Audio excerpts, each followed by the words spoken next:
Hello and welcome. Now in this video, we are going to set up our Evernote on our desktop or laptop. And you're going to notice at the top right-hand corner, you see a button there that says Try Evernote Business. Now in order to try the maximum amount of features inside of Evernote, you will need to go and do the trial with Evernote Business. So let's go ahead and click that button. That's going to bring you to a page that's going to give you a button that says Start Free Trial.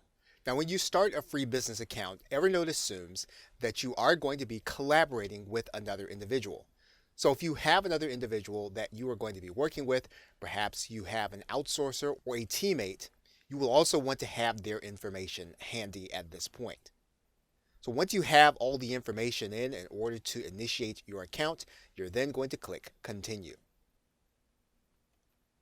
Now, when you start the trial, Evernote will actually give you access to free personal Evernote Premium for your team. But after the trial, you'll be billed $10 per user per month. The minimum number of users to get started with is going to be 2. Now, you can do the same thing at $12 a month, and you can start by being billed monthly. If you determine that Evernote Business is not what you need, you can cancel before the trial is up. So once you have at least 2 users and you've determined that you're going to be billed either monthly or annually, you can then place your card information inside of Evernote, and then you can continue the process. You should then have an email from Evernote stating that your business account is now created. Once your account is set up, you can then download the application onto your hard drive and then click the Install button.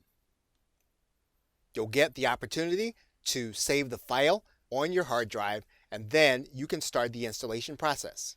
Once the application is installed, you can go to the link that says you already have an account. You can then write in your email, and then you'll click Continue, and then you'll write in your password. Your Evernote is then set up on your desktop. Evernote then suggests that you create a note, and this is just for the sake of being able to confirm that your accounts will be synced. So what we're going to do is we're going to create a quick note. We're now going to go and click New Note. We're going to give this note a title. So now that our note is complete, we'll go back to our dashboard. And what we're going to do is we're going to click the Sync button. When we click that Sync button, that means that we should find that our document, the one we just created, should also be on the web app when we go and look at it. And so we come back to evernote.com, we sign in with our email, and when we sign into our web app for the first time, we'll get a welcome message. We're going to just click Get Started. And what you're going to notice right away is that our note that we created on the desktop is now actually also on our web app. And once we've done that, we're now ready to start using Evernote. Okay, so with that, thanks, and I will see you in another video.